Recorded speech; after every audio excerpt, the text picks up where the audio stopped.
Not long ago, when ISIS was spreading terror and no power stood in their way, there were people who did not even have a national army, yet they stood up to them.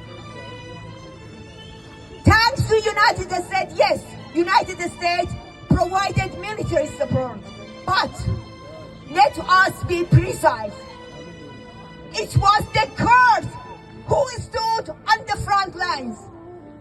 It was Kurdish sons and daughters who paid the price with their lives.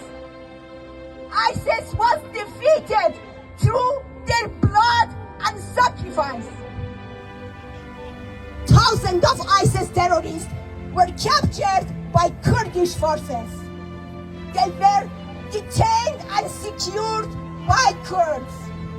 This is how security returned not only to the region, but to our world. In Rojava, the west of Kurdistan, the Kurds built security not only for themselves, but for Arabs and other communities. They built a democratic system where people live together beyond ethnicity and religion. They did not invade anybody's land. Kurds have never sought domination, only dignity and coexistence. And then the world forgot. A former terrorist simply changed his name, put on a suit, and was handed Syria. Democratic states rushed to make deals with yesterday's terrorists, forgot yesterday's heroes. They forgot one critical truth. A terrorist does not stop being a terrorist by changing address. That's right.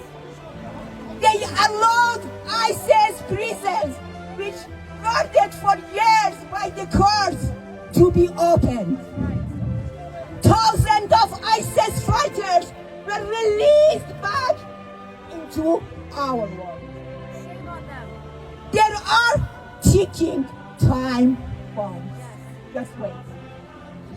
And tomorrow, they will not be only in the Middle East. They will be here in your cities, unfortunately. If today we don't stand with the Kurds who are fighting terrorists, tomorrow we will be forced to fight those same terrorists in our own streets. But this is not only about Rojava. Our brothers and sisters in Rojava under the Iranian government are suffering under the crimes of Iranian regime.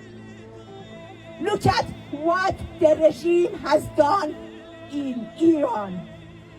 Thousands and thousands of people were killed during recent protests, and thousands more arrested, imprisoned, and tortured.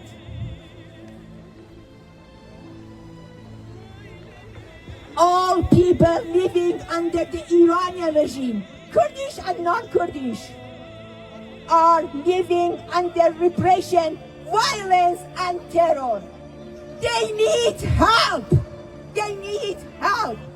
We call on the freedom-loving people of the world and the government to support the Kurdish people in Syria and to prevent terrorist attacks against them.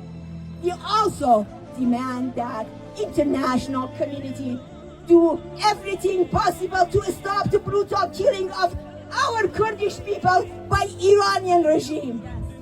Free, free Kurdistan! Free, Free Kurdistan! Free, free Kurdistan! Free Kurdistan! And we will ask freedom-loving people of the world. Do not close your eyes to the crimes being committed against the Kurdish people in Syria and to crime being carried out against people by the Iranian regime. Silence in the face of this crime is not neutrality. We ask, don't remain silent and take an action.